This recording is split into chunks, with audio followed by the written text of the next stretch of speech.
আসসালামু আলাইকুম রহমতুল্লাহি ওয়াবারাকাতুহু। দেশ ও বিদেশের আমার সকল দর্শক বিন্দু, আপনাদেরকে সকলকে জানাই আমার অন্তরের অন্তরস্থল থেকে সালাম, মুবারকবাদ, শুভেচ্ছা এবং ভালোবাসা। দর্শক বিন্দু, আমি আল্লাহর কাছে দোয়া করি এবং কামনা করি আপনাদের সার্বিক সুখ এবং সার্বিক কল্যাণ ও সার্বিক সুস্থতা। দর্শক বিন্দু, আজকে আপনাদের সামনে কথা বলবো দুর্বলতা নিয়ে। আপনি 1 ঘন্টা কাজ করার পরে আপনি এলে যাচ্ছেন, মনে করছেন যে আমি সারাদিন কাজ করছি। আপনাকে কোনো কাজ ভালো লাগছে না, আপনাকে কোনো কিছু করতে ভালো লাগছে না। আপনি সব সময় আপনাকে শুয়ে থাকতে ইচ্ছা করছে, বসে থাকতে ইচ্ছা করছে, বা শুয়ে থেকে বসে থেকে হঠাৎ করে যখন আপনার উঠছেন, দাঁড়াচ্ছেন, তখন আপনার মাথা চাই করে ঘুরে উঠছে এবং আপনি চারিদিকে তখন অন্ধকার দেখছেন। এই যে দুর্বলতা, আর দুর্বলতার কারণে আপনার বিভিন্ন ধরনের সমস্যা, বিভিন্ন ধরনের অসুবিধার মধ্যে আপনাদেরকে পড়তে হচ্ছে। তো দুর্বলতা কেন হয় এবং দুর্বলতা থেকে আপনি কিভাবে বেরিয়ে আসতে পারবেন, নিজেকে কিভাবে শক্তি ফিরে পাবেন, তার জন্য কিছু কথা আপনাদের সামনে আমি শেয়ার করবো ইনশাল্লাহ তাআলা। তো দেখুন, আমরা যে সমস্ত খাদ্য গ্রহণ করি, তো সেই খাদ্য ডাইজেস্ট হয়ে এর যে সারাংশটা, এর গ্লুকোজটা, এটা ব্লাডের মধ্যে চলে যায়। ব্লাড থেকে আবার সমস্ত কোষের মধ্যে পৌঁছে যায়, সমস্ত সেলের মধ্যে পৌঁছে যায়। বিভিন্ন ধরনের প্রক্রিয়ার মাধ্যমে সেখান থেকে শক্তি উৎপন্ন হয়, তখন আমাদের শরীরে শক্তি উৎপন্ন হয়। কোনো কারণবশত যদি আমাদের এই শরীরের শক্তি উৎপাদন প্রক্রিয়ার মধ্যে বাধা সৃষ্টি হয়, কোনো সমস্যার সৃষ্টি হয়, তাহলে কিন্তু আমরা আস্তে আস্তে চিরস্থায়ীভাবে দুর্বলতার দিকে এগিয়ে যাই, দুর্বল হয়ে পড়ি। তো আমাদের শরীরে শক্তি উৎপাদন করার প্রক্রিয়ার মধ্যে বাধা সৃষ্টি করতে পারে এরকম বেশ কিছু কারণ আছে। তার মধ্যে আমি 6টি কারণ আপনাদের সামনে শেয়ার করব। সর্বপ্রথম 1 নম্বর কারণ হচ্ছে আপনার অ্যানেমিয়া বা রক্তল্পতা। রক্তের মধ্যে যদি হিমোগ্লোবিন কমে যায়, তাহলে পারে শরীরে শক্তি উৎপাদন করার যে প্রক্রিয়া, তার মধ্যে ব্যাঘাত ঘটবে, সমস্যার সৃষ্টি হবে এবং আস্তে আস্তে আপনি দুর্বলতার দিকে এগিয়ে যাবেন, আপনি ক্লান্ত হয়ে পড়বেন। 2 নম্বর কারণ হচ্ছে হাইপোথাইরয়েডিজম। আমাদের যে থাইরয়েড গ্রন্থি আছে, ওখান থেকে থাইরক্সিন নামক আপনার হরমোন নিঃসৃত হয়। আর এই থাইরক্সিন আমাদের সমস্ত অর্গান বৃদ্ধির জন্য, গ্রোথের জন্য এটা গুরুত্বপূর্ণ ভূমিকা পালন করে থাকে। এবং আমাদের যে শরীরের শক্তি উৎপন্ন করার যে প্রক্রিয়া, এই প্রক্রিয়াকে স্ট্রং করার জন্য, সুস্থভাবে পরিচালনা করার জন্য আমাদের থাইরক্সিন যে হরমোনটা, এটা গুরুত্বপূর্ণ ভূমিকা পালন করে থাকে। কোনো কারণবশত যদি থাইরক্সিন হরমোন নিঃসৃত না হয় বা উৎপাদন কমে যায়, তাহলে কিন্তু আমাদের শরীরের শক্তি উৎপাদন করার যে প্রক্রিয়া, এর মধ্যে ব্যাঘাত সৃষ্টি হবে, সমস্যার সৃষ্টি হবে এবং আস্তে আস্তে আমরা চিরস্থায়ীভাবে দুর্বলতার দিকে এগিয়ে যাব। 3 নম্বর কারণ হচ্ছে আপনার ডায়াবেটিসের কারণে মানুষ আস্তে আস্তে দুর্বল হয়ে পড়ে এবং ক্লান্ত হয়ে পড়ে।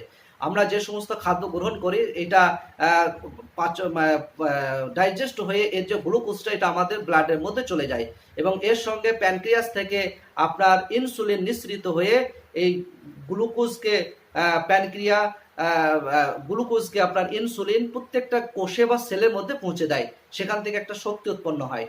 কোনো কারণবশত যদি আমাদের প্যানক্রিয়াস থেকে ইনসুলিন উৎপাদন ক্ষমতা কমে যায় বা উৎপাদন কমে যায়, তাহলে কি হবে, আমাদের ব্লাডের মধ্যে রক্তের মধ্যে শর্করাটা বেড়ে যাবে এবং কোষে ঠিকঠাক শর্করা পৌঁছাবে না। এতে করে কোষগুলো বা সেলগুলো ড্যামেজের দিকে যাবে এবং আস্তে আস্তে আমরা দুর্বল হয়ে পড়ব।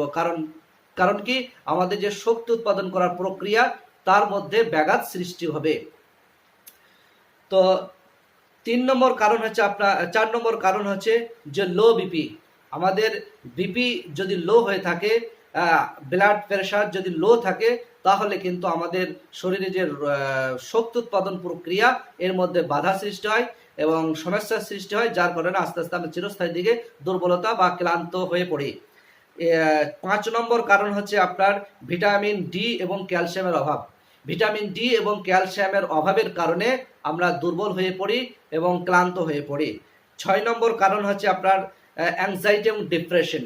যদি আমরা অ্যাংজাইটি এবং ডিপ্রেশনের মধ্যে ভুগি, তাহলে কিন্তু আমাদের শরীরের শক্তি উৎপাদন করার যে প্রক্রিয়া, সেই প্রক্রিয়ার মধ্যে বাধা সৃষ্টি হয় এবং আস্তে আস্তে আমরা দুর্বলতা এবং ক্লান্ত হয়ে পড়ি। তো সম্মানীয় দর্শকবিন্দু, এছাড়াও আরো বিভিন্ন কারণ আছে। আমার সুপ্রিয় দর্শকবিন্দু, এবারে চলুন এবারে কথা বলবো যে কিভাবে আপনারা বিভিন্ন ধরনের কারণজনিত দুর্বলতা থেকে নিজেকে বার করতে পারবেন, এবং কিভাবে আপনারা সব ধরনের ক্লান্তি, পরিশ্রান্তি, দুর্বলতাকে দূর করে আপনি একজন সবল হয়ে উঠতে পারবেন তা নিয়ে কথা বলবো। আমার দর্শকবৃন্দ, আমার হাতে যেটা দেখতে পাচ্ছেন এটা হচ্ছে তালবিনা, শিফায়ে তালবিনা। যদি আপনারা নিয়মিতভাবে প্রত্যেক দিন যদি শিফায়ে তালবিনা সেবন করুন, তাহলে দেখবেন আল্লাহ সুবহানাহু ওয়া তাআলা আপনাদের এই দুর্বলতাকে দূর করে দেবেন এবং আপনি একজন শক্তিশালী হয়ে উঠতে পারবেন। আমাদের নবী হযরতে মুহাম্মদ রাসূলুল্লাহ সাল্লাল্লাহু আলাইহি ওয়াসাল্লাম উনি একসময় ক্লান্ত হয়ে পড়েছিলেন, দুর্বল হয়ে পড়েছিলেন। জিবরাইল আলাইহিস সালাতু ওয়াসাল্লাম বলেন, ইয়া রাসূলুল্লাহ, ইয়া হাবিবাল্লাহ, আপনি ক্লান্ত হয়ে পড়েছেন, দুর্বল হয়ে পড়েছেন, আল্লাহ পাক একটা খাবারের নাম বলে দিয়েছেন, সেই খাবার আপনি সেবন করুন, তাহলে আপনার সব ধরনের ক্লান্তি, পরিশ্রান্তি, দুর্বলতা দূর হয়ে যাবে। সেই খাবার হচ্ছে তালবিনা। জিবরাইল আলাইহিস সালাতু ওয়াসাল্লাম বলে গেলেন, আল্লাহর নবী হযরত মুহাম্মদ রাসূলুল্লাহ সাল্লাল্লাহু আলাইহি সাল্লাম উনি তালবিনা সেবন করতে লাগলেন, তালবিনা খেতে লাগলেন। কয়েকদিন খাওয়ার পরে ওনার শারীরিক সব ধরনের ক্লান্তি, পরিশ্রান্তি এবং দুর্বলতা দূর হয়ে গেল এবং উনি শক্তিশালী হয়ে উঠলেন এবং নিজেকে শক্তি ফিরে পেলেন। সম্মানীয় দর্শকবৃন্দ, আপনারা সব ধরনের কারণজনিত দুর্বলতাকে দূর করার জন্য আপনারাও এই শিফায়ে তালবিনা সেবন করুন। আপনারা দেখবেন সব ধরনের দুর্বলতা থেকে বেরিয়ে এসে আপনি নিজেকে শক্তিশালী করে গড়ে তুলতে পারবেন। তো এই শিফায়ে তালবিনা যদি আপনারা ক্রয় করতে চান, তাহলে স্ক্রিনে দেওয়া যে নাম্বার, এই নাম্বারে আপনারা যোগাযোগ করুন। অল ওভার ইন্ডিয়া যেখান থেকে আপনারা ইচ্ছা আপনারা অর্ডার করুন, আপনাদের বাড়িতে মাল পৌঁছে যাবে ইনশাল্লাহ। আর এটা আপনারা কিভাবে খাবেন? 200 ml দুধ কিংবা 200 ml পানি। যাদের দুধ নিষেধ তারা দুধ খাবেন না, আর যাদের দুধ নিষেধ নেই তারা দুধ খাবেন। যাদের 200 ml দুধ কিংবা 200 ml পানি নেবেন, নেয়ার পরে এই তালবিনা, শিফায়ে তালবিনা এখানে চামচ ভরা আছে, ওই চামচে করে 3 চামচ তালবিনা নিয়ে পানিতে দিবেন, দিয়ে পানিটাকে ভালো করে গুলে নেবেন। তারপরে ওইটা হালকা আছে 5 থেকে 7 মিনিট জাল দিবেন। জাল দেওয়ার পরে ওটা সিদ্ধ হয়ে যাবে, ওটা নামিয়ে নেবেন। তারপর ওর সঙ্গে ডায়াবেটিস যদি না থাকে তাহলে চিনি, গুড়, মধু মিশিয়ে ওটা আপনারা খেয়ে নেবেন। তিনটির মধ্যে যে কোনো একটা মেশাবেন, মিষ্টির জন্য, টেস্টের জন্য মিশিয়ে আপনারা এটা খেয়ে নেবেন। কখন খাবেন? সকাল 8টা-9টা থেকে খেলে খুব ভালো হয়। দেখবেন কয়েকদিন খাওয়ার পরে আপনারা নিজেই অনুভব করতে পারবেন যে এর উপকারিতা কতটা।